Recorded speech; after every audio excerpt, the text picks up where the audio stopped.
at 12:34 p.m. Julie Berkowitz, would you like to lead us in the Pledge of Allegiance? Pledge allegiance to the flag of the United States of America and to the republic for which it stands, one nation, under God, indivisible, with liberty and justice for all. Thank you very much. Can I get a roll call, please?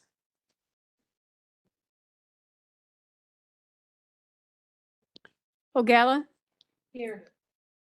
Berkowitz, Here. Brooks, Yeah. Bullock, Butler, Hickey, Here. Ortiz. Here. We have a quorum. Thank you. Moving on, we have the approval of the minutes for January 7th, 2025. Can I get a motion, please? Moved by Brooks, Second, Ogala. second by Ogala. Roll call, please. Ogala, Yes. Berkowitz, Yes. Brooks, Yeah. Bullock, Yes. Butler, Hickey, Yes. Ortiz. Yes. Motion passes. Thank you.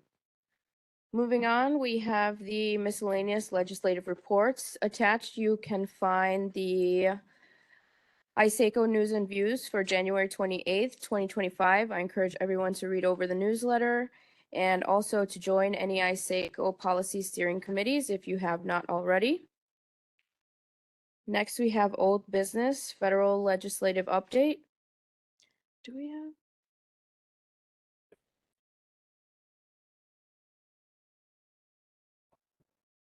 She is.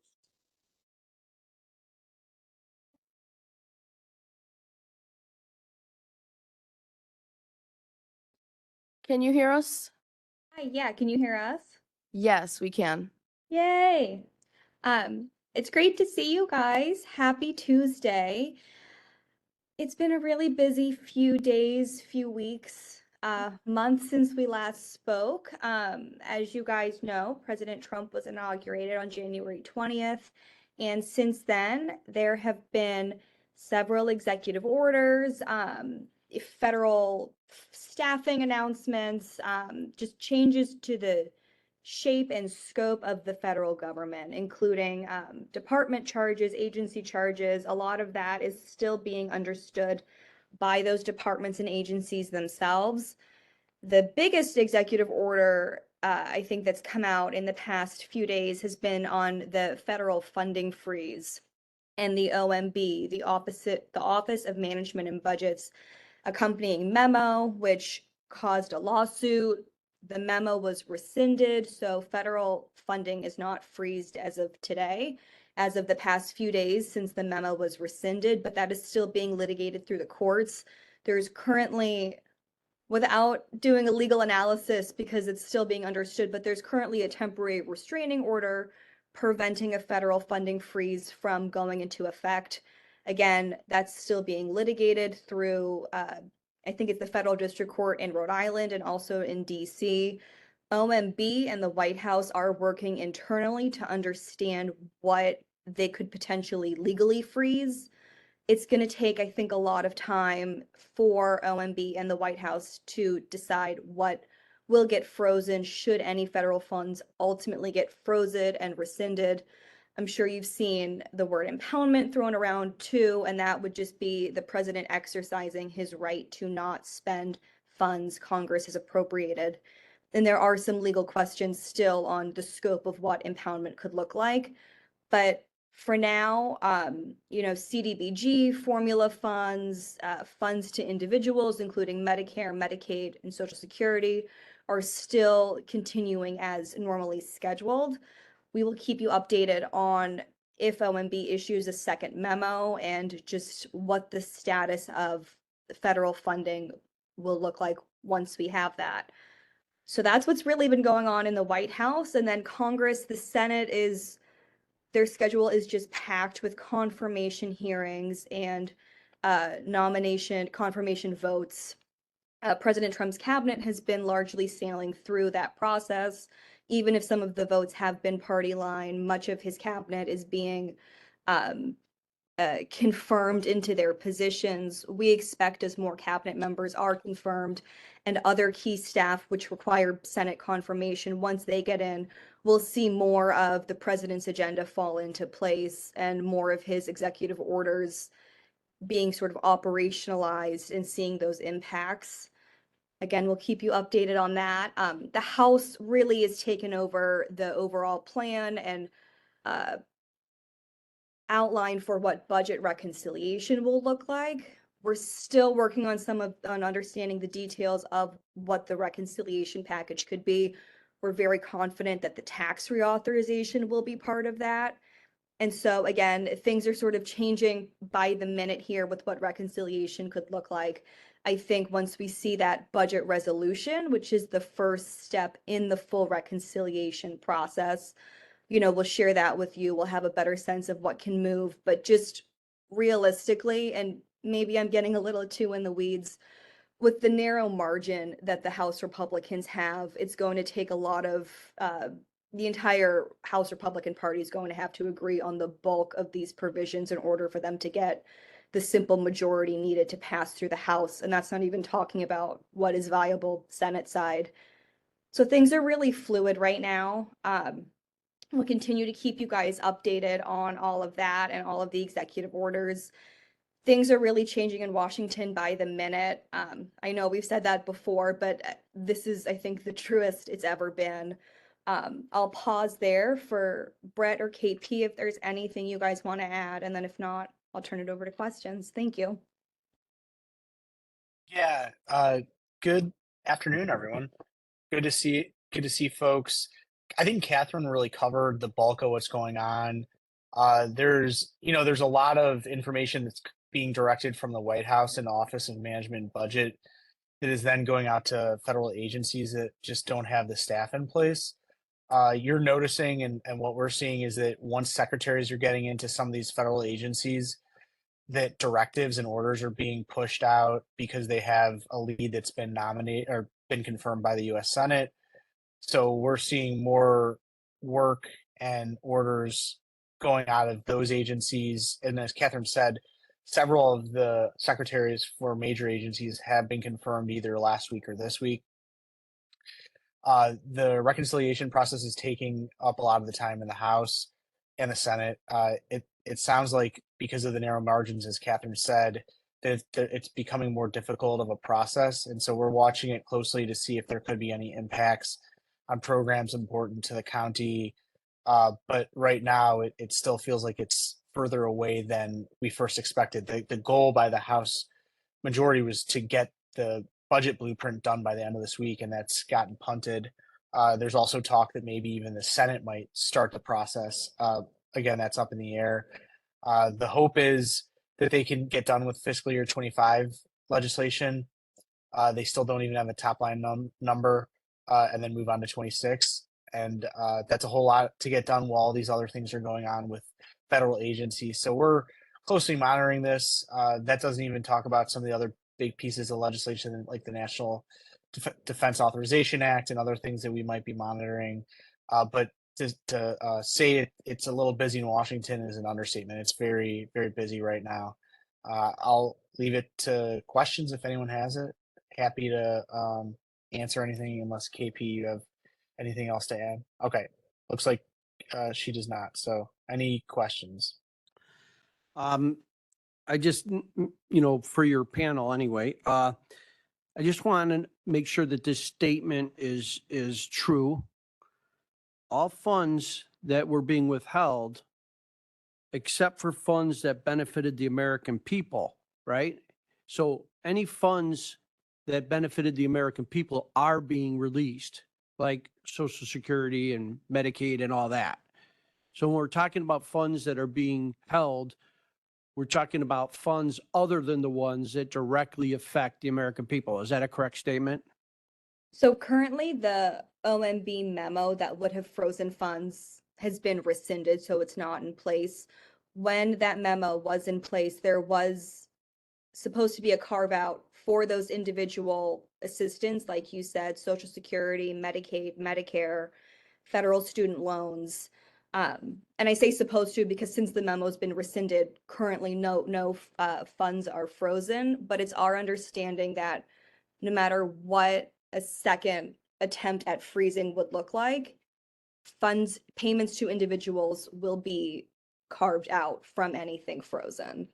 So you're saying that all funds that benefit the American people are being released to them? They're not being withheld at this point? As of today, that's correct, yes. Okay. And then also just to go back to rehash SB 3387, any new direction on that, or can you update us on that? So yeah, so Sharon's- that, I don't believe that that's been reintroduced since last Congress. And because that bill was introduced last Congress, it expired on January 2nd, the last day of the 118th Congress.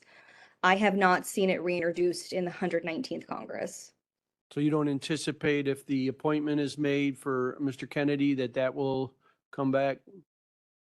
It is, I mean, it's possible that if confirmed, then Secretary Kennedy could want to promote the goals that this legislation would have done, but I don't believe that there is any coordination right now with reintroducing the bill alongside the potential confirmation of Kennedy. Thank you. Thank you.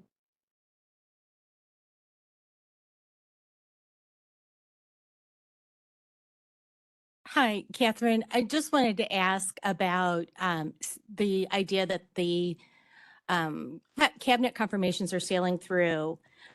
It is true that Secretary vote for confirmation was boycotted by all of the Democrats on that committee, correct? Okay. Is that sailing through?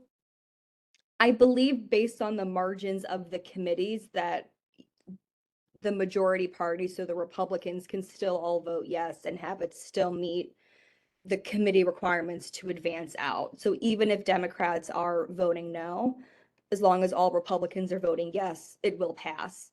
Sailing through may have been an inappropriate description based on the Democrats' opposition to several of the appointments. So I apologize if my initial wording misrepresented any sort of bipartisan agreement, because there are several where there are partisan divides. Sure. Thank you. Thank you.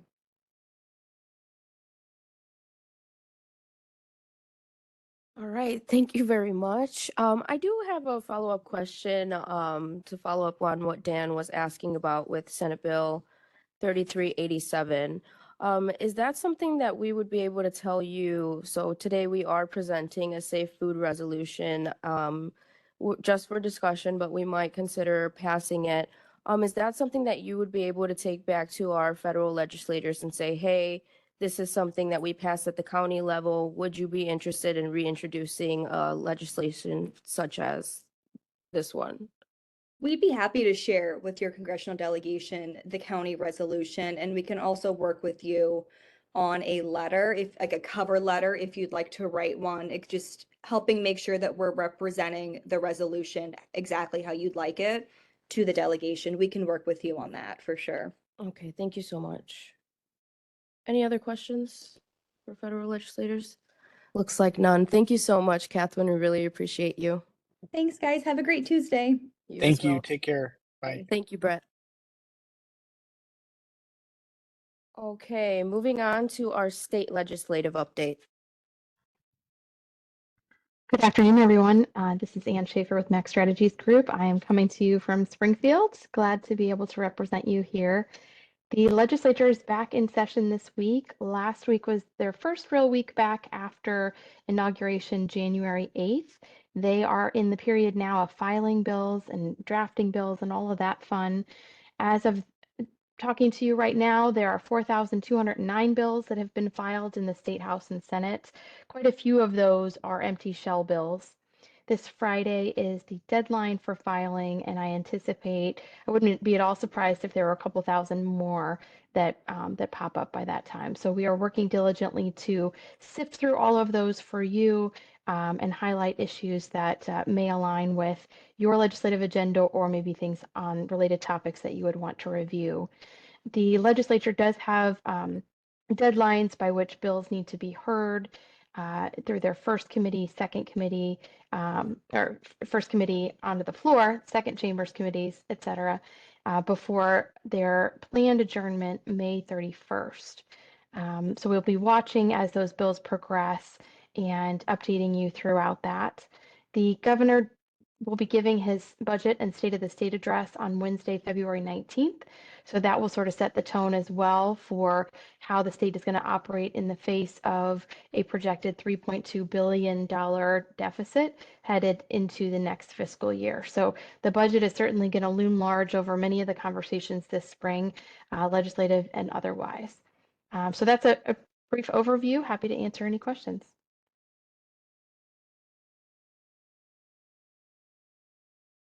All right, and it doesn't look like we have any questions here. Actually, I lied.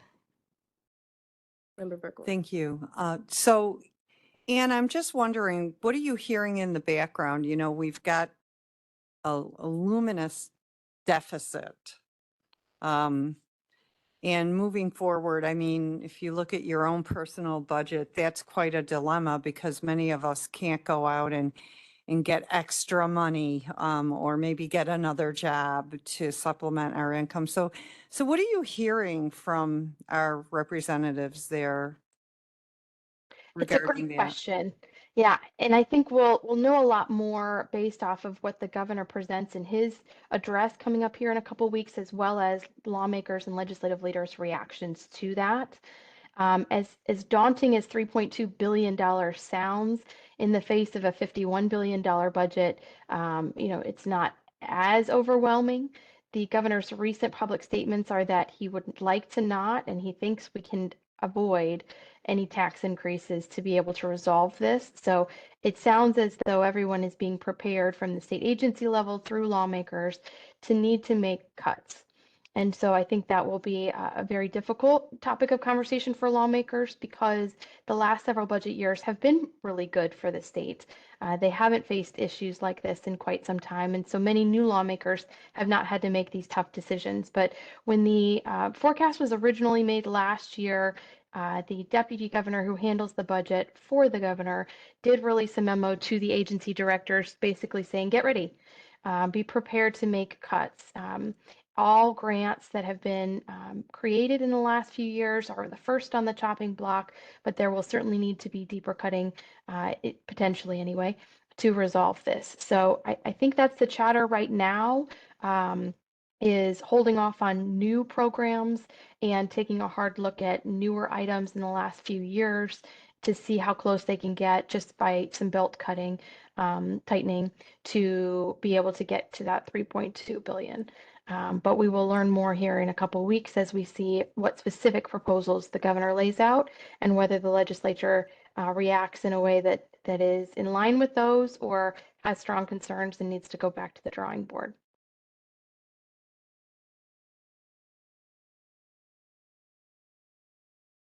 Thank you so much, Anne. I really appreciate your time. Glad to help. Right. I did just want to make a little note that if there are any questions pertaining to any specific bills, it is best practice to reach out to me before the meeting so that I may relay those questions to the lobbyists ahead of the meeting. This just allows them ample time to conduct research to better give us answers to any questions. With that, Anne, I think we're all set. Thank you so much. Really appreciate it. We'll see you next month. Very good. Thank you. All right, moving on. There's no other old business. New business, we have food scrap and compost legislation that we are going to hear from Dave Hartke.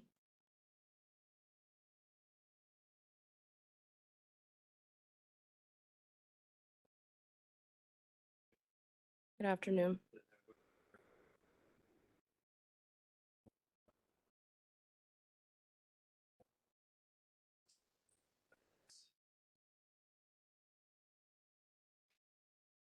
And I'm Dave Hartke with the Resource Recovery and Energy Division. The director of Marta King here. She's a resource program specialist from the same division. She's involved in couple of state organizations that, for the county's behalf and regarding different legislative efforts, and has more information on this than I do and more expertise in that area. So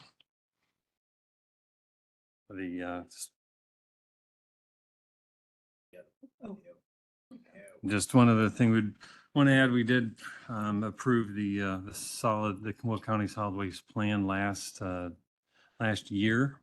And these the two bills here listed are proposed bills that have alignment with goals that are in the solid waste plan that we previously approved. So that was one of the reasons why they are on our radar, and that was something to just bring to the committee. Sorry, I brought too many pieces of paper. But just so you're aware, there's a number of folks that have been very excited about food scrap composting for a long time. The U.S. Environmental Protection Agency has been looking at how much space it takes in a landfill, as well as the fact that it generates methane gas when it's anaerobically digested, which basically means it's lacking oxygen, it's lacking sunlight, it's buried. So water does touch it because, of course, water trickles through. But beyond that, it's decomposing very slowly, which means that it creates methane. Of course, we've spent millions of dollars to make sure we can turn that methane into a fuel. So yay us. That also means that we have absolutely every incentive to make sure that none of that methane escapes our landfills. So Greg from our department, who's not here today, was on a committee last year that was examining methane leaks around the state and was able to bring to the table the technology that we're using and how we make sure that we don't allow things to actually get out. And certainly we want to capture as much as we can. So those are kind of the guiding principles behind this push for the food scrap composting. Many years ago in the 90s, we decided that landscape waste, grass and leaves and brush were taking up an enormous amount of our landfill space, causing our landfills to fill prematurely and also create methane. And so at that time, back in 1990, we said we were going to put a ban on those materials. And in 92, that actually took full effect. And we do have compost sites around, including here in Will County. We've got 2. So it's still not a lot of infrastructure. There's not enough infrastructure in the state for us to say we could ban all food scraps. And so looking at this, there's 2 bills. One of them is a study on how we can better use the compost that we're currently generating. So in the case of recycling that we can all relate to, you think of an aluminum can, you put it in your bin, and then it gets sorted at the sorting facility, and it gets sold to an aluminum can manufacturer, and it's back out on the shelf in 6 weeks as a new aluminum can. Okay, it is the most valuable item you're going to place at your curb. When you put your bag of grass clippings at the curb, that's not the same. So it's got to go to a composting site where they do put air into it, so it's not creating methane, except for when it's usually first opened, because you mowed on Saturday and your pickup's on Thursday, and it's just been sitting there, stagnating in the bag all those days. And so that's why there's odor complaints at compost sites, not usually from the compost that's actually working, but from the material that's just coming into the facility. And then when you go to sell that compost, it doesn't sell like the aluminum cans. It's going to sell very slowly. And despite years of efforts of trying to get folks to adopt compost, we still like to use things like sod, okay, when we're doing our landscaping, because it's fast. But composting is actually very rich in nutrients. And if you put compost down in the right percentage on seeds, when you're seeding your grass, it's going to grow a lot faster and with a lot less water resources than if you were to use sod or if you were to try to grow seed with the hay scattered over it, like you often see in a landscaping project. So basically, what I'm trying to get to is that markets for compost have been very slow to start. One of the things that they want to study in this effort is they want to try to get farmers to use more compost. And the idea would be, could compost compete against petroleum-based fertilizers that we put on our farms? And could that be better for our farm fields? And preliminary indications would indicate yes, that this is very nutrient-rich material, and putting that on would absolutely be very good for our soils. So can you make it cost competitive? And that's kind of why they're drawing some funds from the Solid Waste Fund in order to fund these studies and to try to prove this. So is there anything I can answer regarding the two bills? Thank you, Chair Ortiz.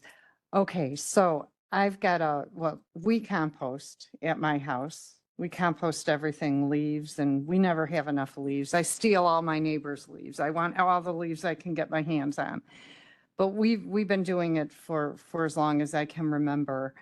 I've got some questions though about, so number one challenge is infrastructure, right? So it's so easy for everyone just to do this at home in their kitchen, but then where do they take it? That's one piece of the puzzle. Coordination. Should this be done by, the city of Naperville, or should it be done by the county, or should the township do it? There's a lot of moving pieces there. Our compost, we use it at our home, and so it doesn't go any further. We've talked about school programs, education, getting those kids, those sweet little kids, to go home and tell their mom, hey mom, let's, start composting. That's one aspect of this. But what I'm curious is, with these bills, or any of these bills, will they create mandates for the county? So the one bill does foresee that, and we're examining that language right now because we just got this language. The bill's been talked about in a concept manner, but we haven't actually been able to get through all the language. So Does it have a number? it's got a 10-year goal, and then it's got a 10-mile radius, from a compost site. It's got a 25-mile radius from a compost site. And then it's got a time-lapse goal. So if you remember, I referenced 1990 when we banned landscape waste from the landfills.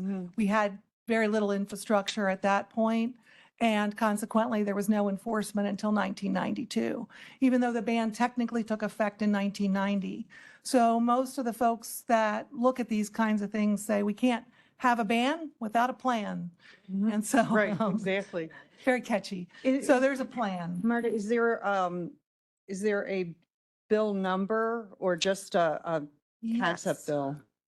Because we should let our lobbyists know to follow that for us. 1398 Which is which one? 1398.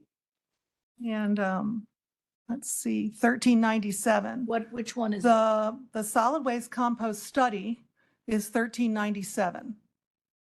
The one that we want to look more closely at the language on is 1398. And that is currently called the Solid Waste Ban Food Waste. And I will tell you that the folks involved in a food scrap are actually asking them to change that name because they say it's not their intention. There's exemptions even years from now for small communities, rural areas. This would not ever touch them. They're already going to be exempted in the language. But how fast it's going to impact us when we have 2 composting sites in the county, that is what I'm trying to get to the bottom of. And that's what I'm sorry, I'm just not able today to tell you how quickly it will. I will try to unpack a little bit more of what you threw out there. There's a cost to pick up food waste separately, just like there's a cost to pick up landscape waste separately. There is already language in our laws that allow all of our compost sites to take a de minimis amount of food scraps. What that means is any one of us who puts out a bag of landscape waste could throw our food scraps in there, regardless of what the brochure from the hauler tells you. And you would not be running into any legal issue at the compost site. That would change dramatically, though, if we were to pick up food scraps from all the residents and suddenly bring that to the site, because that would no longer be de minimis. So in the case of Romeoville's compost site, Willow Creek, they are actually already licensed to take food scraps and do. They take a number of food scraps from grocery stores already. They take Lewis University's food scraps. So they've been up and running and doing that for quite a while. Lewis University pays a premium cost to have that additional service. Grocery stores do it because a lot of them actually are trying to divert their food scraps in many different ways, donating them as well as composting them. And it lowers their garbage rate because it's the heaviest thing you can place in your garbage. Okay, so they pay a premium on the garbage side if they don't divert the food waste. And the other concern too, from the county perspective is, how does this impact, for example, apartment complexes, large condo subdivisions? And then what will that mean to us as a county? Will we have to monitor this? I mean, these are all. There are requirements for us to gather that information, but I already do that. So I don't see that as onerous. We have a reporting ordinance that's one of the best in the state. And consequently, I learned Northern Illinois Food Bank, how much food did they take for reuse. And I also get other information from the composting sites broken down, how much food did they take. There's a company called Organics. They report to me, and one of their primary is food waste. That's what they major in. And you do this for like multi-family subdivisions as well? So what I get is an aggregate of what all they've picked up. So they have to tell me how much was residential, how much was commercial. So no, not the way you're thinking of it as an actual apartment building. I'm not seeing that. But as far as how it's working, Oak Park, pretty densely populated area, has had food scrap composting for a long time. The city of Chicago has actually, their recycling was doing very poorly, but their food scrap composting from restaurants mainly was actually going gangbusters, as well as some residential.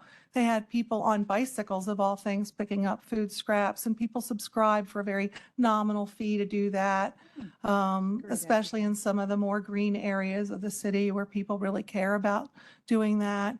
I certainly wouldn't say it's citywide, but they have done very well. Kane County is trying to set up some collection sites, drop-offs. So I would see us possibly moving in that direction, and that would be a cost and certainly a new program for us to undertake. But we could work with cities to do drop-off sites, maybe at farmers markets or in downtown areas, that kind of thing, or help subsidize a collection site. You look at a place like Naperville, it's on the DuPage side, but their downtown is filled with restaurants, filled with food scraps.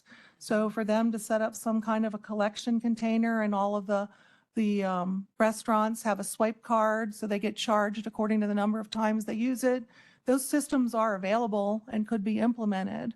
But it gets a little more difficult when you start spreading all of that out. And the onus would end up being for residential collection on the cities.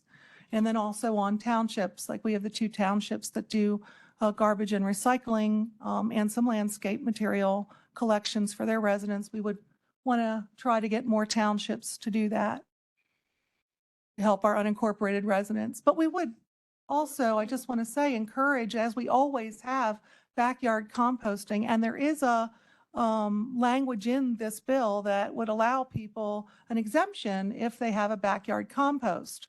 We would need to address homeowners associations that forbid backyard composts. So something else just to kind of keep in mind. So does that mean if we compost, we can get a discount on our garbage bill? 'Cause there's a lot of people that would be all in for, even if it was, $10 or something, but I mean, there are kind of little incentives you could create, couldn't you? There's volume-based garbage programs. We don't have any straightforward where you pay per bag in Will County, but we do have a couple where you pay by the size of the garbage container that you get. So if you have a 96-gallon cart versus a 64-gallon cart, you can pay less. So there are some cities that have those programs that would obviously incentivize you recycling more and composting more. Sure. So I'm kind of a nuts and bolts kind of guy, so I have some questions on how this works. So we get compost. Now, for one, we get methane, right? And that's pretty much just all the stuff put together, not really any scientific combination. Because I know like with composting, there's certain, amounts. You got to do 1/3, or 1/2. I don't know, something like that. Yeah, if you never turned your compost over in your backyard, you'd create some methane. Okay. So, So- but normally we look at methane generation at the landfill because everything's mixed together and it's deprived of all oxygen, and we're not turning that over. We're covering that up every day. So that's why we have two sites.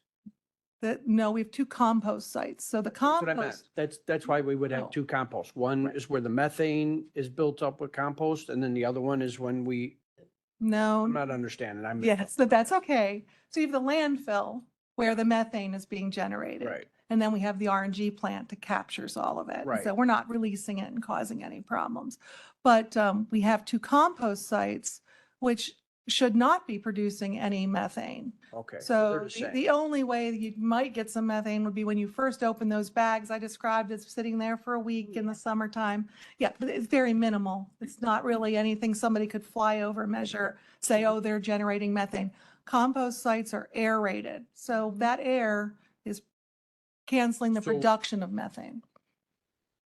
So we just have two sites for that. Yes. Okay, that's what's confusing me because I thought maybe there's two different processes, so I'm good with that. And then, are there specific materials for those sites that you have to like measure, or is it, when I try to do composting, they half brown, half, white or vegetable matter and, They have to- measure that, believe me. So that all, yes. that it does happen there. You have They're to be- taking temperatures of the compost rows. They want to hit a certain high temperature to kill all the bacteria, the weed seeds, all of those things. They want to make sure those all die. So they have thermometers they'll put right into the compost pile. In the winter, you'll see steam coming off of those piles. So this is a huge scale of what we would practice at home. Yes. Okay, all right. Then the other thing is, you mentioned about being able to sell this compost, and you would sell it as just like soil in the amendment. Gardens center when you get organic compost or whatever, that's basically the same thing, correct? Exactly. And the most priciest one I think is mushroom compost, where it's literally made from mushrooms. Which I literally just bought. There you go. I have a whole indoor garden inside my basement where I grow vegetables, and I just bought all that stuff, so. Okay, so that seems like maybe like working with a partnership, that might be something that we could get private business to work with us on, right? We could, yeah, there might be some opportunities. I Absolutely. mean, I just bought a lot of it, okay? So there's a market out there. Yeah, All right, I will add though that even with you buying it, all of us who have gardens usually tend to make sure we get some compost for our gardens.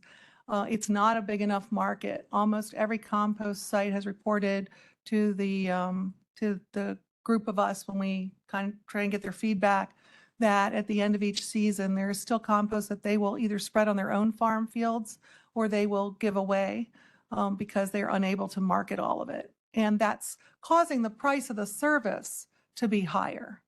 So the more we can market it, the more valuable it is to pick it up. So Is it that. possible to distribute through townships like they do with the mulch? Well, the compost sites don't want to distribute it like that, but they usually will arrange for a township to come up and pick it up and charge them a fee, and they can take a truckload or something like that. All right, thanks. Peatone and in Romeoville.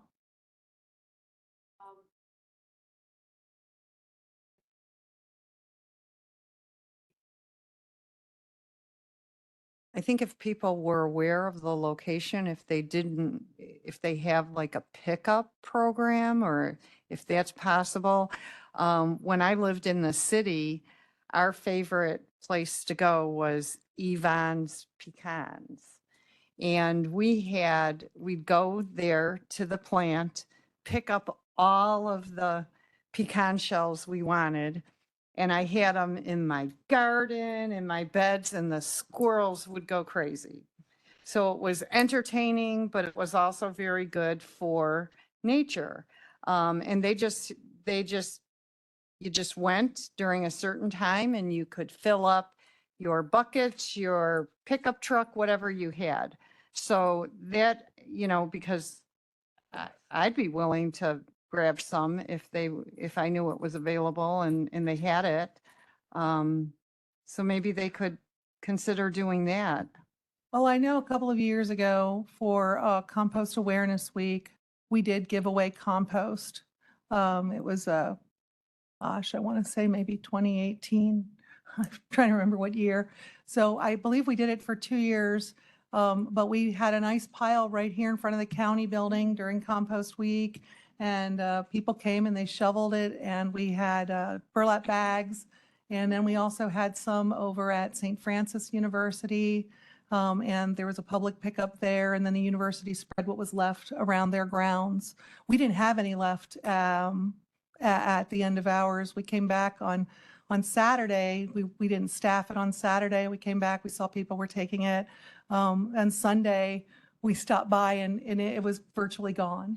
So we didn't Well, that have any sounds to great. throw on Let's- our grounds then. Yeah, let's do it again. So, yeah, but yeah, we purchased that then from one of the composts. Okay. Yeah. Thank you. So, Marta and Dave, what I wanted to say is, so we have these two bills here. I don't know that we're 100% supportive or we're mixed on the idea. So we really need to get input from you guys because we can put forward information to our state lobbyists to say, listen, this bill, we like these ideas, but we would be opposed to a mandate or whatever it might be. I don't know. So that'd be good if you could provide that input. You can send it to Chuck so that we can then package it together and give it to our state lobbyist. In addition to that, if there's one that you totally love, we can then put forward a resolution having the Senate, we support Senate Bill 1234, and we can put together a resolution and support that. That would be a supplement to our state legislative agenda, which we can never do that prior. We put together state legislative agenda generically. And then once we get the bill numbers, we add supporting documents, amendments to it to say Senate bill, we oppose or support it.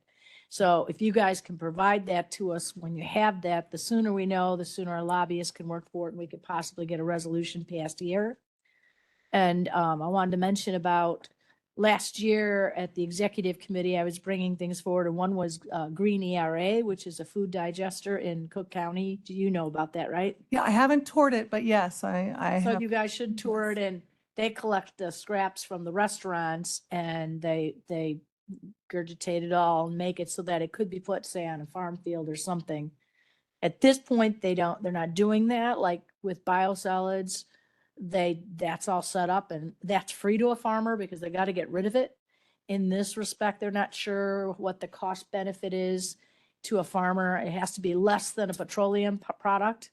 You know what I mean? I do. Because if you're going to put, everything costs so much money for a farmer if you're going to grow a crop, and you have to have nutrients for it. So they don't have that yet worked out, but if you do take a tour of Green ERA, it'd be great to give us a little report back. And Julie, and for the rest of you, the Farm Bureau has a summer tour all the time. You went to the compost site with us in Peatone. We ate lunch inside like a big pole barn. I remember you sitting there in Peatone. We took a tour. So the Farm Bureau will create tours every summer you could sign up for. You guys are welcome to come as well. They open it to us, but you know, anyone else, especially you guys might be interested and you can come and see some of the tours. Certain part might be interesting, certain part not. But they do try and bring everybody around to what the farming community is doing, and composting and Peatone is one of those things. So, all right, thank you. My pleasure.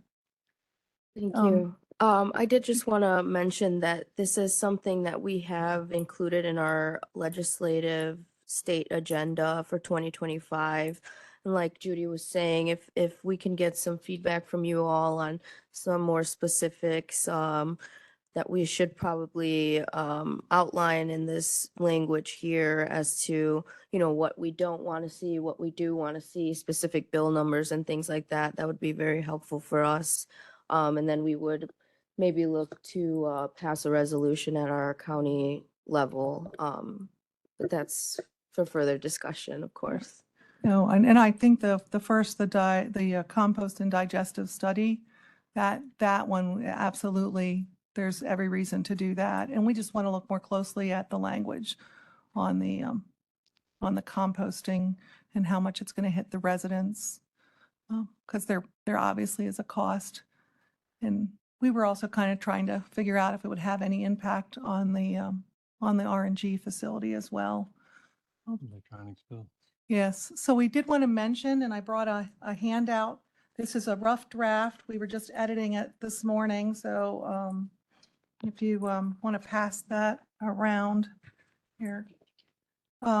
There is a bill. It's hasn't gotten a number associated with it yet that I've been working really diligently on and met with Senator Holmes on. She's going to be our sponsor. And that is an amendment to the Consumer Electronics Recycling Act. So that act expires at the end of 2026, but it actually is going to basically expire for the county to opt into it at the end of this year. We opt in as of March 1st of this year for the 2026 calendar year for our electronics to be recycled by the manufacturers. Okay, so that cost of that recycling is on them when I opt in, and I opt in almost a year in advance. So this will be the last time there'll be an opt-in. So it is really imperative that when that bill gets assigned, which it should come out this week, that we do support that, because we are building on the success. We have one of the best electronic recycling laws in the nation. We take the most materials, and we're going to try to actually make it better, make it easier for some counties to opt in that haven't, and also make it so that some of the items that people bring us and they think of as obviously an electronic item, some of those would be covered, which are not right now. Peripherals, like a sound bar for the television set. It's not currently covered, obviously should be covered. So we've had negotiations for months with the manufacturers, with the retail merchants, with the Illinois Manufacturing Association, and we believe everybody's on board right now with this. So we don't anticipate a lot of pushback, but you never know. So yeah, if you have any questions on that, please let me know. And of course, as you heard, there's thousands of bills coming out in the state. So anything related to solid waste, and we're trying to keep an eye out on. So last question. Have you heard of the plant? Yes, I've been Okay. to the plant many times. Okay, so you know they have that anaerobic digester? Yes. And what is the practicality of that, like for us? Like, could we ever use something like that or no? So JJC right here in downtown Joliet at the Culinary Arts School has an anaerobic digester, and it's actually built to take 300 pounds of food scraps a day. It doesn't do bones, but it does almost everything else. It has not been working lately, and the company that was maintaining it apparently went out of business during the pandemic. So right now they're working on finding somebody that can come back and fix it, because they really want to teach all the young kids learning to be chefs that food scrap composting is something any resident could do. I'd love to see one, and it's mentioned in the solid waste plan at the nursing home. and possibly at our jail, where we generate a lot of food scraps. And that's not sending them off site. And so from a cost perspective and an infrastructure perspective, if you put something like this in locally, you've reduced your waste, your heavy waste that you're putting out there, and you could probably put the finished compost on your own grounds, and consequently you would save money, and you wouldn't have any trucks hauling it distances to handle it. So there's one other aspect to it, correct? I mean, at the plant, they use it to generate electricity. Yes, So what's that's the a much practical? larger scale Well, than that's what what I'm they have at JJC. That one, the one they Yes. have there that can generate electricity, what is the practicality of using something like that at the county? Does it produce enough electricity to warrant the cost, or is it? That's beyond the ability that I have gotten in my depth of research, so Well, I can't. I would but like you to get back to me on that. I did put the question out when I was writing the plan to the Illinois Sustainability Technology Center and asked them if they could get some research going on what the viability would be. But I haven't heard back I mean, anything the from them. plant is 100% closed system that generates its own electricity from that anaerobic digester. Right. And it's a big building. So it seems like there'd be some other value to it than just making compost. And there are anaerobic digesters in large manure operations where you have cattle farmers, things like that, where they're able to do that exact same thing. They can power their entire operation sometimes with that. Kind of Mad Max theory for those of you who remember those movies. We have another RNG type plant going on. Exactly. Do collect RNG or produce RNG from dairy farms in Wisconsin and Minnesota. So that is something that has happened. There's also been anaerobic digester commercial developers that have contacted the county. So it is something that could perhaps be developed at some point privately. I'd love to see that, Mhm. some research into that. All right, well, thank you so much for your time. Really appreciate it. Thank you.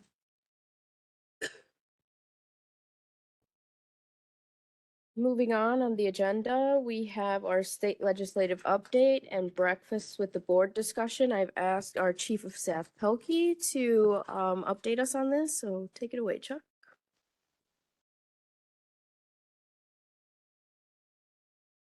So we've, the legislative agendas have been printed, the ones that were approved back in November. We've got printed copies. Those will be available to distribute out to the breakfast with the board, which is scheduled for Monday, correct, Tim?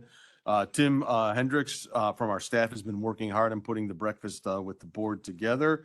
Right now, Speaker Van Dyne also asked to open it up to our local mayors as well. So as we stand here right now, 8 o'clock in the morning, and we've got about, I think we've got 19 county board members have agreed to, or have RSVP'd to attend the event. We've got legislators or staff, 15 legislators or staff are attending. We've got 21 mayors or their staff are attending, and 3 countywide elected officials are coming as well. Our state lobbyists will be there also.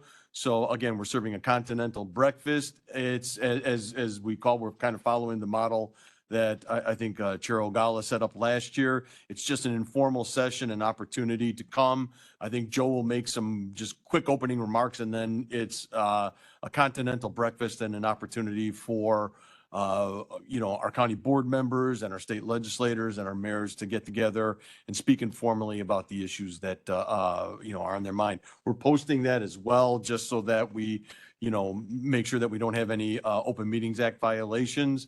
But we're hoping that if you haven't RSVP'd to Tim, that you can do that in the near future. I think Tim needs it by Friday, right? Hey Chuck, how many mayors did you say were coming? We've got 10, Tim says 10, no, excuse me. 21, yeah, that's correct, yeah. Okay, that's good. I Yeah. think it's good to grow. You start something and then you Right. make it better. I think that's great. Yeah, I think Speaker Van Dyne's kind of perspective was, you know, it's an opportunity for the county board to talk with their state legislators, but also too, we work in partnership with our local mayors as well. We've seen that happen even on, you know, on controversial issues like the quarry, for example, you know, so, once again, we're opening it up to mayors also. And what So. countywide officials are coming? Tim, you would know better than I would, right? Andrea Lynn Chastain, the coroner, Lori Sumners, and I'm sorry, I'm drawing a blank on the last one. It might be Karen Stukel. I'd have to double check. Oh, Karen Stukel. Mary saying the state's attorney is coming as well, and we expect that, I would think the clerk would want to too, maybe, because she had given me a list of things for a search term, so. is that right? Yeah.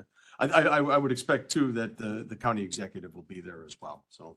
Okay. And Tim's gonna start kind of beating the bushes, over the next couple of days, just to kind of fine tune that list. Yeah. Have a very big stick. He does. Wonderful. I'd just like to commend our staff for the wonderful job that they did putting this state legislative agenda together. It looks very beautiful on the outside and on the inside. So thank you so much for your hard work Oh, with thank that. you. Thank you, Chair. All right. Moving on, we have, I'm sorry. I am so sorry. I'm so sorry. Dawn, go ahead. Thanks. So as a new board member, Mhm. question about the legislative agenda. Okay. Just maybe how this got from somebody's mouth to here Uh-huh.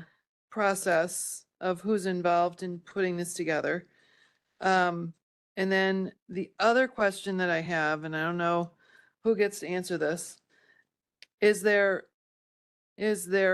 are there things in here that are new that weren't in the last legislative agenda so that there is an opportunity to kind of see what's new and what is carrying forward? So, I think I can answer the question as to how this works, although I wasn't on the committee last year. But I do remember board members, specifically former board member Mueller, reaching out to us on our side of the caucus. And then I think board member Berkowitz reached out on the other side of the caucus to ask any members if they had any suggestions for bills or any ideas that they wanted to see included in the state legislative agenda. I did reach out to both board member Berkowitz and board member Mueller about the suggestions that I had just in an email, and I do see that they were included in here. So as far as I know, that's how the process works. And in terms of what is new, I think Chuck can answer that. What happens after we send emails, have conversations? I'd like this in here. Then what happens? Are we writing? I can answer that for you. So if you go back and look at we have copies of all the old state legislative agendas year after year. And so what happens, the legislative committee drives it, but so does the county board chair / speaker, chief of staff. We reach out to all the different departments. The legislative chair reaches the different departments and find out what new ideas might be out there, put it together. Then we vote to say, we want to do this and we don't want to do that collectively at this committee. Then we move that forward in a draft form to the full board. And then maybe everyone says, we don't like the idea of purple cars. Committee liked it. And then you can say, no, we're not going to move that forward. So it's something that happens all the time. We do it at the end so we'll do it again at the end of this year so that we have fresh things can happen during the course of the year. And then what we do afterwards is, like I said, we do these legislative amendments so that we have an actual bill. So if there's something that supports something in our legislative agenda, but it's a bill number, we can reiterate that through another document that we present to our legislators. And what we do, that facilitate is given to our state lobbyists, and then they carry it out to them. And then when we have legislative lobby days with the ISACO UCCI group, we then go to Springfield. Destiny went last year. I did. Sherry, did you go to UCC? No. And we went down there. I recommend the chief of staff goes because it's good to have that person available. And you go we split up who's going to go to which legislators. And if they, we can sometimes give them another copy of it, or we give them the supplements as we have and talk about what, this is really more important than something like that. So it's a process. It takes a lot of time and we've kind of grown the process. So that's kind of a good thing. And I wanted to get the elected officials need to be more involved and new elected officials kind of have new ideas. So like the clerk, she has a whole list of things that I got when I saw her the other day of what we have here. But like today we heard from Marta King, she has some search terms and that all helps us facilitate and put everything together to create our agenda. And then we packet it. Every time it's made differently to look different, but, and as far as new, most of these things are, I think, been carried on. So at one time, we had things where we wanted to push for expansion of I-80, improvements. That was on our federal and legislative agendas. Once that gets done, we drop it. Lewis University, we wanted a tower there for the planes. Once we accomplish that, then that drops off. So sometimes take years and years it remains and then it goes away. Another thing that I wanted to add was last year, before I did submit any suggestions that I had for the state legislative agenda, I did reach out to my state representatives, my state senator, and I just asked them generally if they had anything that they would like to see us included in our state legislative agenda. And one thing that the lobbyists did say was that we could possibly, if we did feel the need to amend our state legislative agenda just to, like said, add bill numbers or things like that, things that we might have see come up with the filing being on Friday and the adjournment being in May, maybe around March, April, if we see that we need to add some things or take some things out with the new information and new bill numbers, that we could definitely have that happen. Okay, so basically this is done. For the most part, we try to pass it at the end of. Yeah, so you start working on, we start working on this when? In fall. In the fall. In fall. So With it's a not. November end date. Yes. Right, we like to have it passed. So it's not really done because we will have the bill numbers that we can be specific. And we Right. have our reps, sometimes they put something forward. We don't know they're going to put forward, but we can support it. So yeah, it's a living document. Yes. That's why when I had put it together, I liked it in a folder that we could add to it. This is in a spiral. So you're gonna have to have a folder to put it in so you can keep all your things together. Because it is a living document. So it's done for us to start with, and then it can grow. So Dawn, if there's some things you become aware of that are specific to your district that we should advocate for, we can put something forward, bring it forward. We can vote to say, yeah, that makes sense, bring it forward, and then we add an amendment, and we can do that right away. So another thing that can happen is we might find a bill that is very negative for the county, and it comes up today and they're gonna vote on it in 7 days. We won't have a committee meeting. So what happens then is that the chair is notified, vice chair, and then you meet with the leaders. And if they all agree to go ahead, we're gonna support this bill or oppose it, they can go ahead, put together a document to say, hey, county supports this or opposes that at that point, because time is of the essence. And then we'll have a resolution that comes forward at the next board meeting that we can support it then. Because typically if the leaders all support it, the caucuses are going to support it. So we've never had an instance where the leaders agreed to oppose or support a bill that wasn't approved as a resolution. But we always finalize it with an approval of a resolution. I don't know what to do with some of the notes I have then. Just because I went through this, not understanding it was done, in a sense.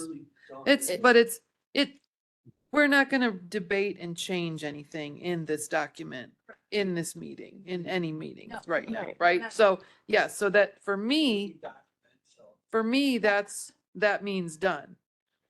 Right? I mean, Something to start with. yeah. This, this item was approved Yeah. by a majority of the county board in November. So this, and with the directive that when we printed it in substantially the same format that it was actually provided. So, you know, from our perspective, when we sat down to do it, you know, we did not change text. We might have done a little, you know, checking for commas and some periods here and there, but that was really it. You know, it was all strictly Who cosmetic. did the writing of this? The committee? Can't speak to that, yeah. Well, the committee and also the chief of staff, the prior chief of staff, would gather the information together along with the legislative chairs involved. And so is the chair/speaker. We're all involved in it.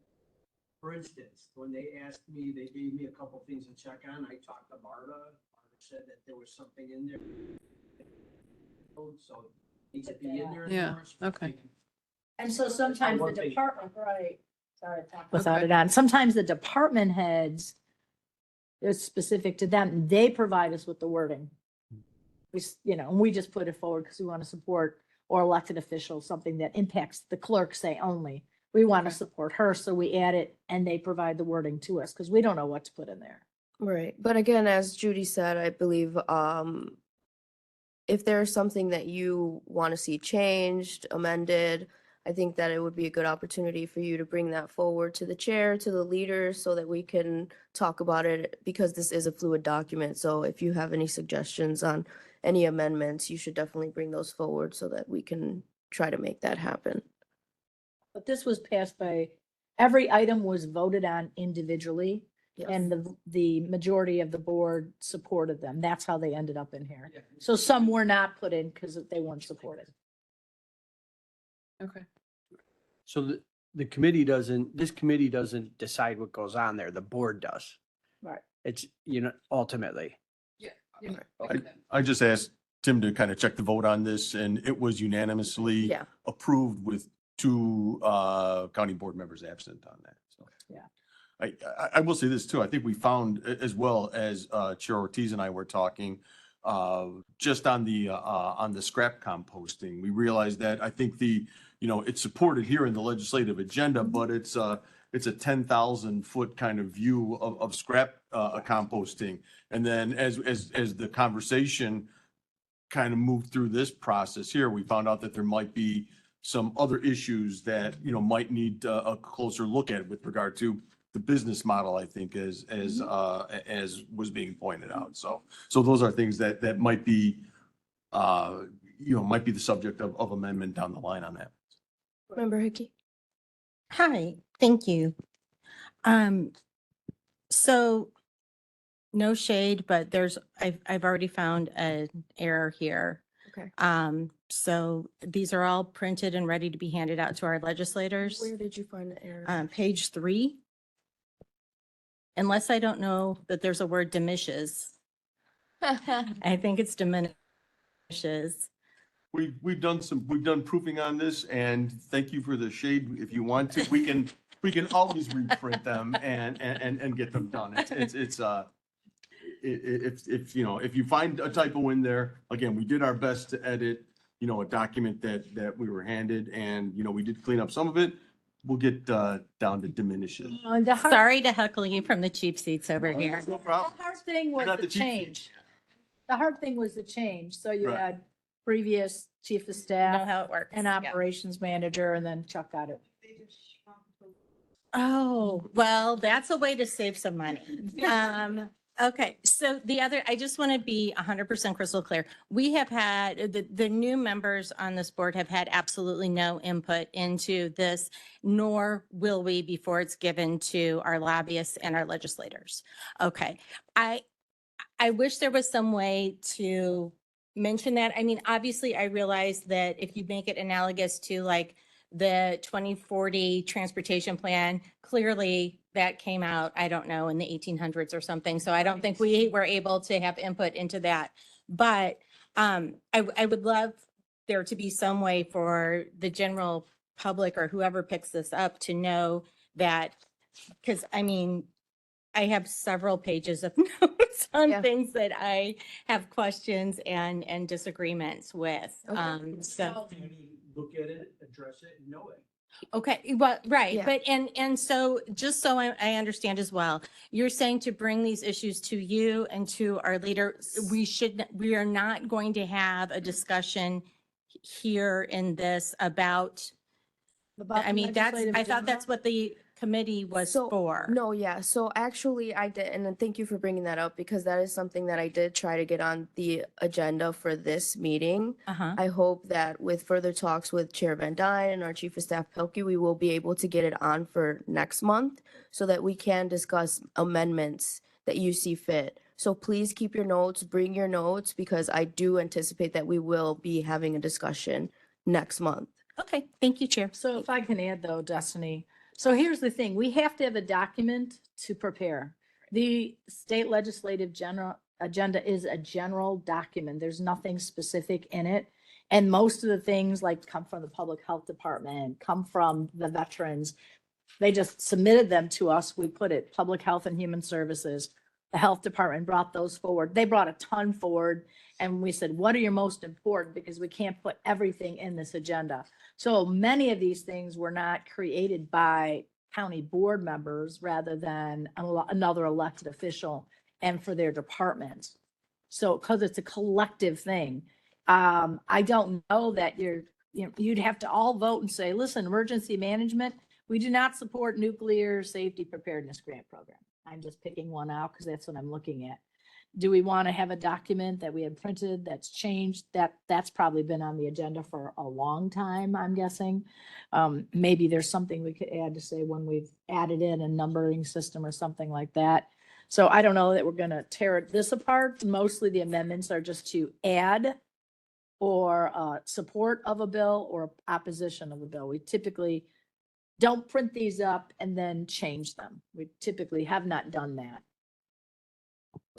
Okay, so I wanted to respond to that, and I realized that we are recognizing the department's needs in our legislative agenda, and that's great. And I do think that that our departments are the subject matter experts on their areas for sure. I'm concerned because we're bringing this forward as our board's legislative agendas for our county.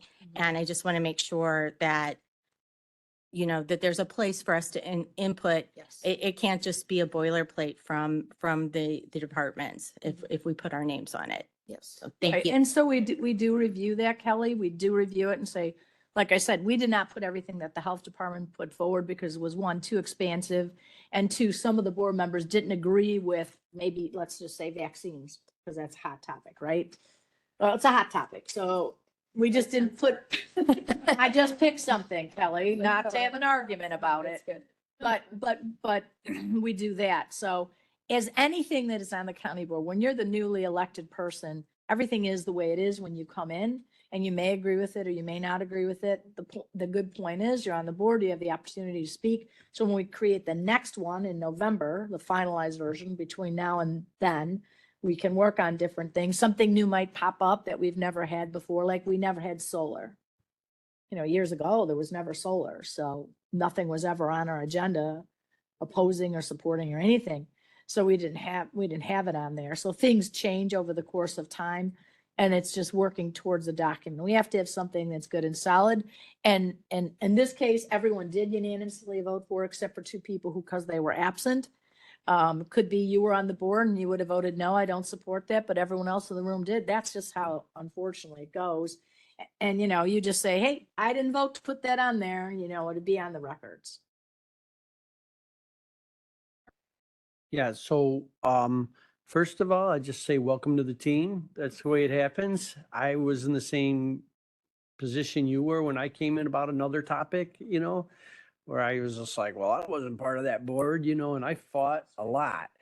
But this legislative agenda, I would have to say most of it was probably there prior to the year that I got here. So there might be like a very less than 25% of it that was actually changed. So there hasn't been a whole lot of changes, but again, realize it's a living document because that's what I was told on many issues. So you have the ability to, address her to bring it up so we could talk about it. Mhm. And then you can kick it around and during meetings and let other people know. And then if you can get enough support, you could get a vote and get it passed to have it changed. So, but it is a lengthy process. It probably would take several months to do something like that, the way it works. But as it is, when you walk in, I guess you just adopt everything that came before you until you change it. As far as that, legislative agenda.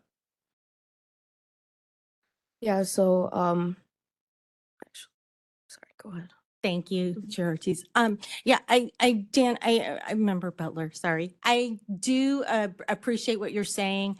I want to make sure that you understand, it's not analogous, right? I mean, nobody's putting your picture next to the vote about Yep. the courthouse. So that's where, I mean, believe me, I'm very proud to be recognized as a member of the board in this. That's great. If there was some way to divorce that from what's in the front, because I didn't have any input. Believe me, we can talk about all the other stuff later with the votes, but this is just about this. I'm just trying to make sure that we stay focused on this because that's what this committee is supposed to be taking care of. So thank you.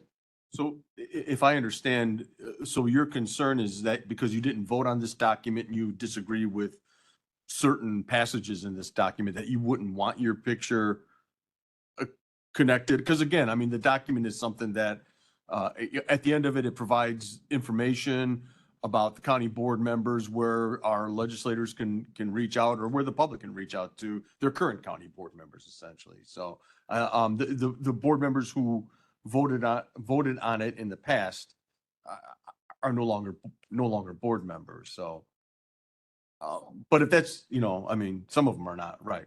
So, but again, I mean, I'm glad to do another run on this if that were the case. Member Bullock? We don't need you to redo the whole thing for us not being on the committee. I've elected her spokesperson.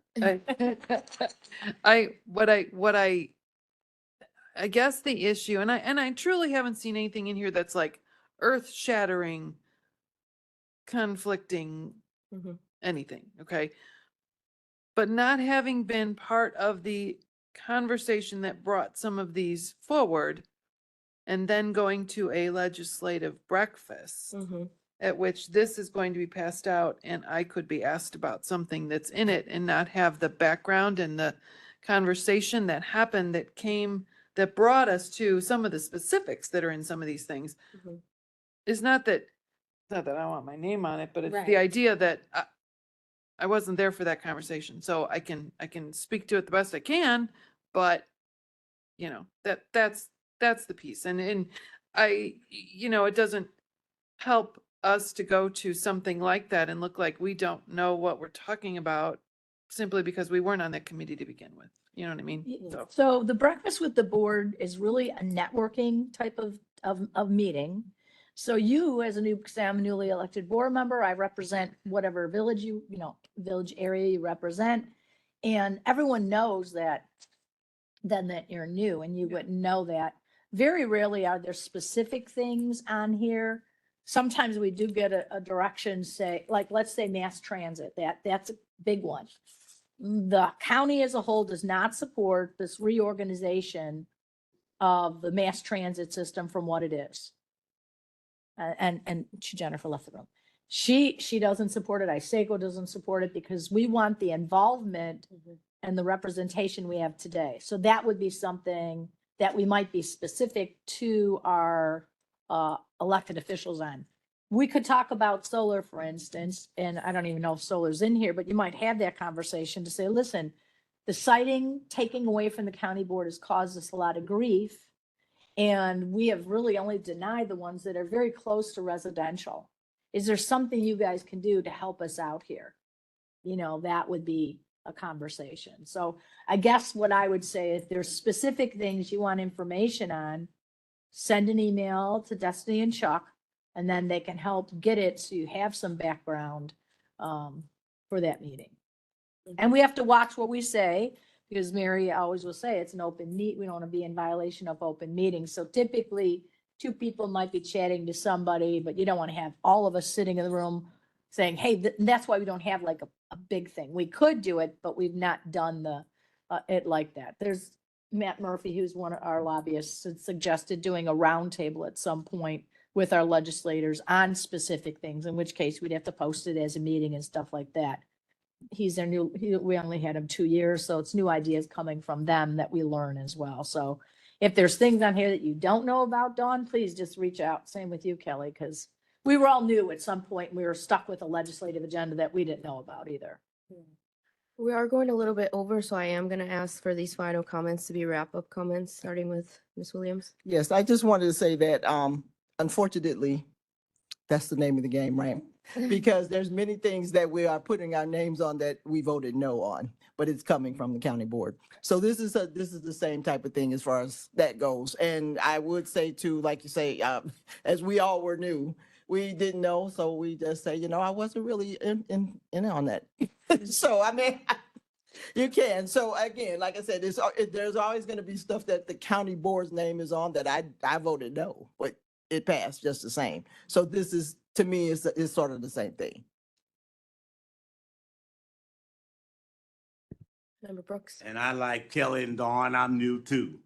Now we do this, agenda, it's a 1 year every 2 years. Every year. Every year. So we will have an opportunity for the input. However, I have had a chance to look at it and I went off and left it.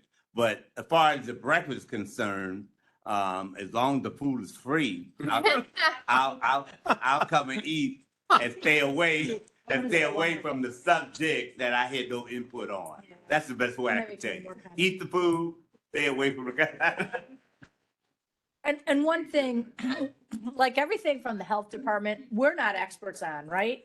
But if our legislators say, what are you meaning here? Well, that's why we have Chuck in the room.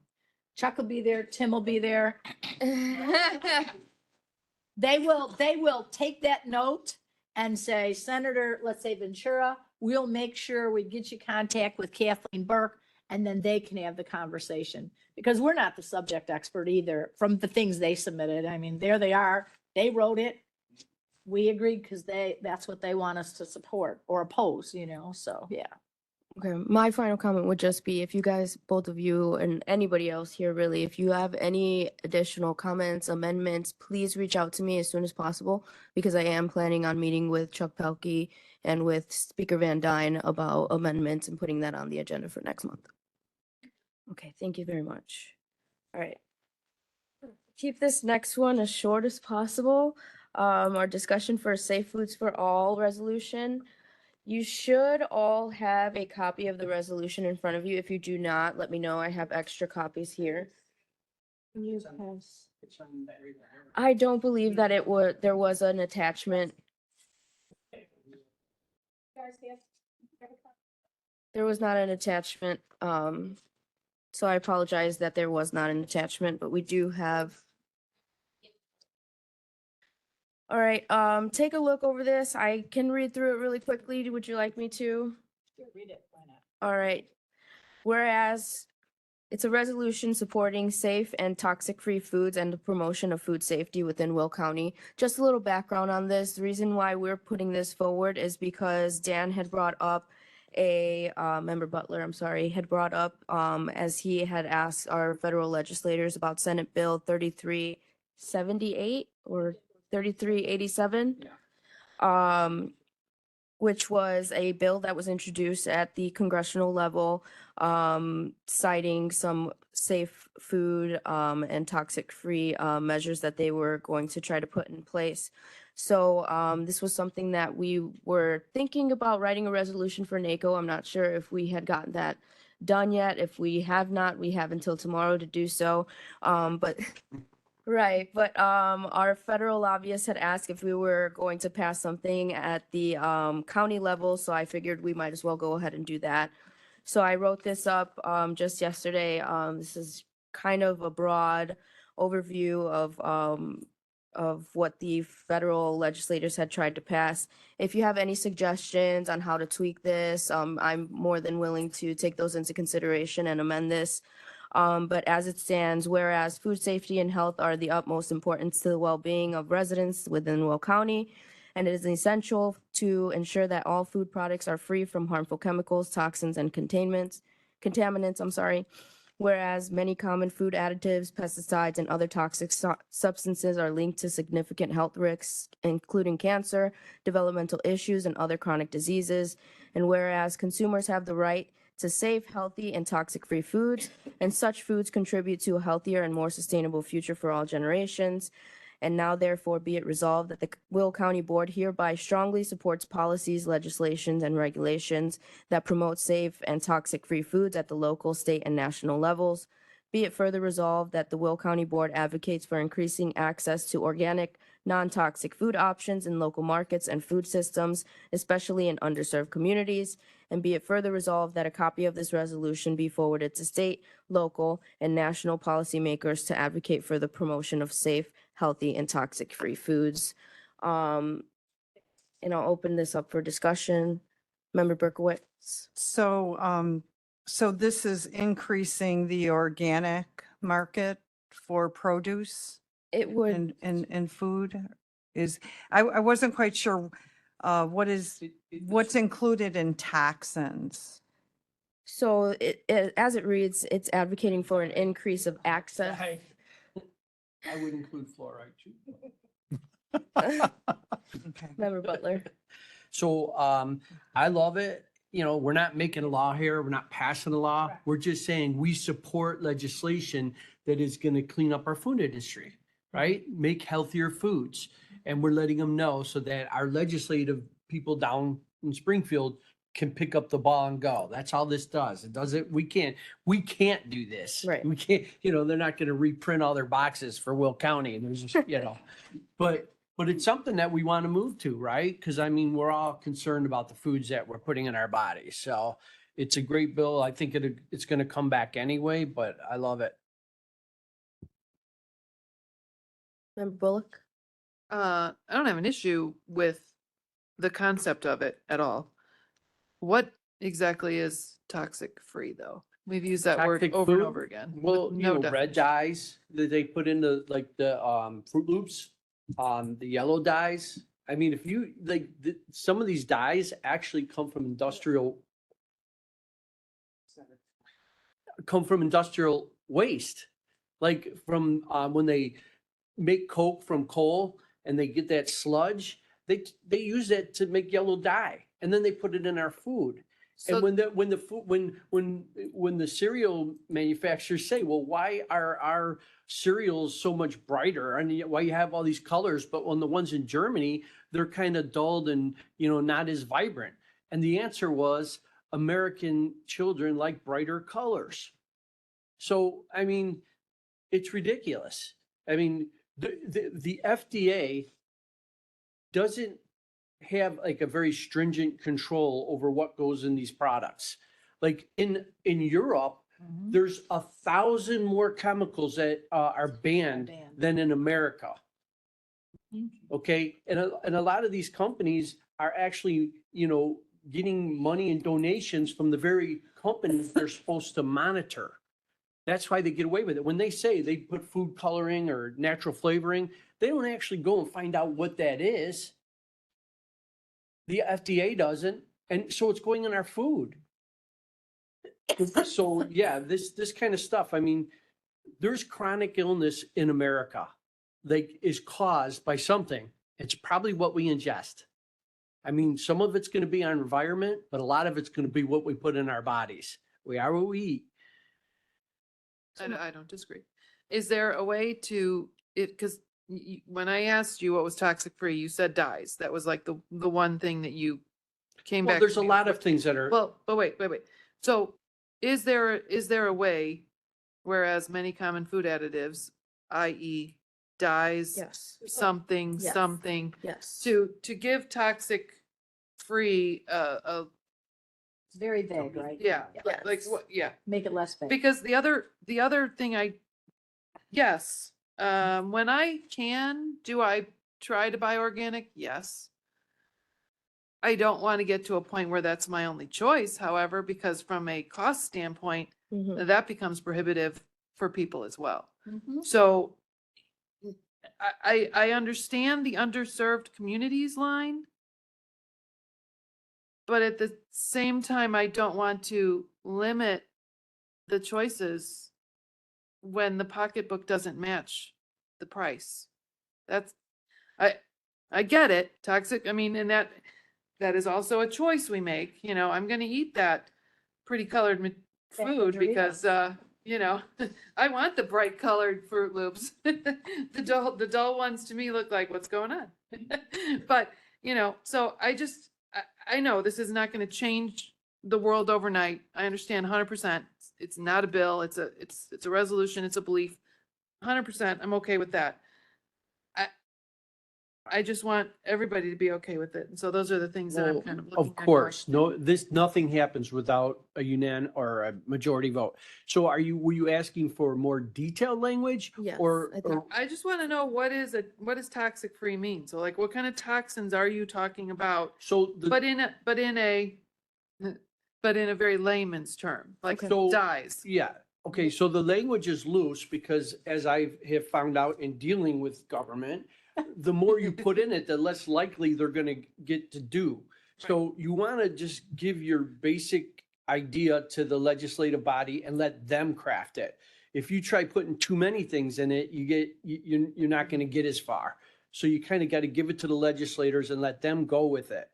But I mean, I could go on and on, natural flavoring, natural coloring or artificial coloring or artificial, fragrances, all that kind of stuff is toxic. And I didn't even know how toxic it was. Like it wasn't until I got older that I realized that I was allergic to a lot of this stuff. Like shampoos was, giving me like some,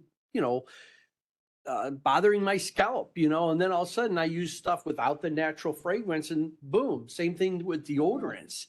Like there was a lot of things that I've discovered that my body has just been fighting and tolerating all these years that I just used. I didn't even understand it.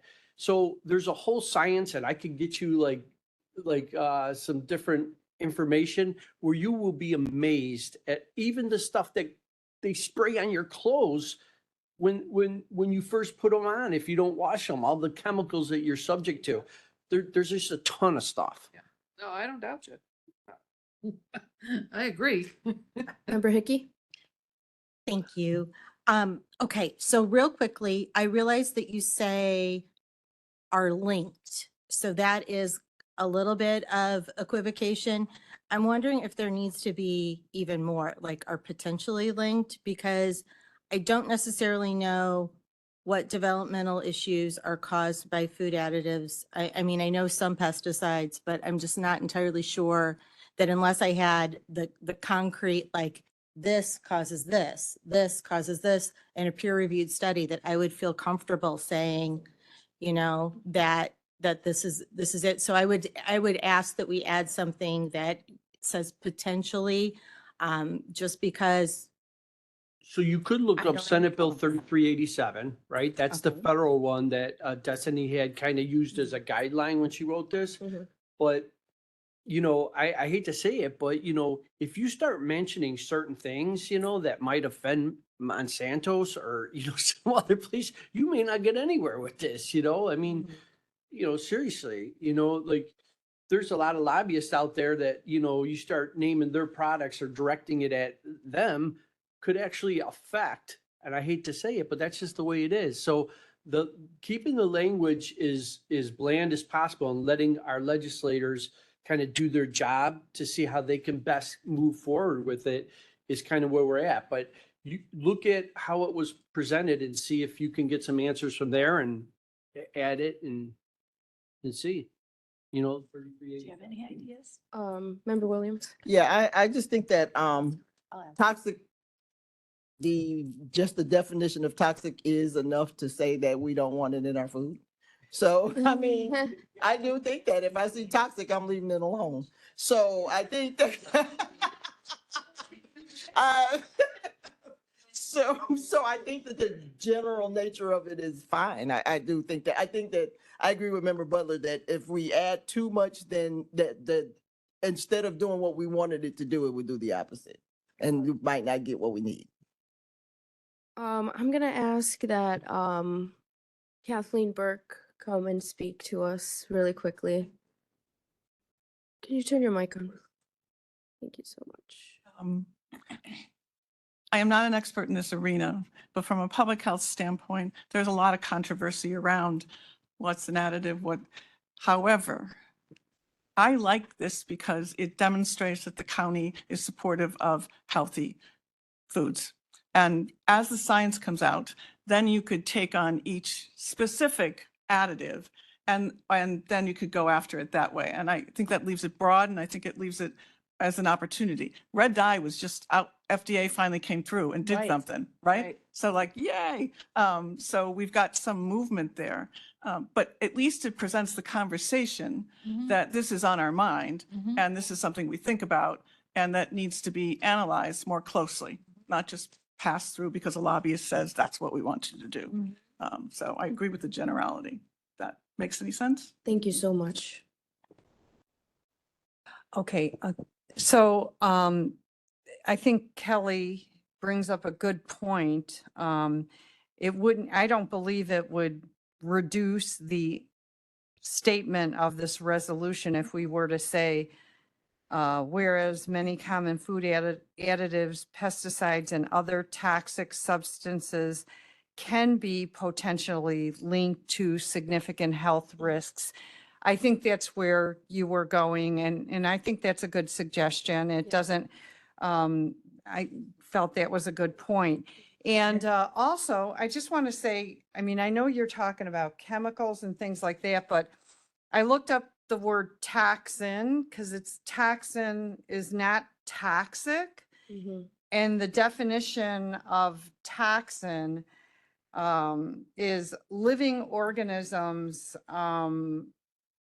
Let's see, it says such as plants, animals, and bacteria. So we don't have toxin in here. It's toxic. It's toxic. No, that says toxins. Oh. It says, doesn't say toxic, it says Okay. toxin. You could say That might harmful be a typo. chemicals and contaminants. Okay. Okay, I'll look into that. Thank you for bringing that up. You're welcome.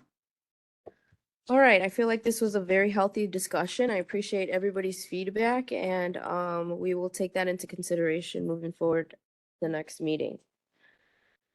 Is there any other new business? Seeing none. Public comment? Going once, public comment going twice. No public comment, all right. Announcement by the chair. The only announcement that I have, I sent you all an email. I'm not sure if you received it over the other hundreds of emails you get on a daily basis.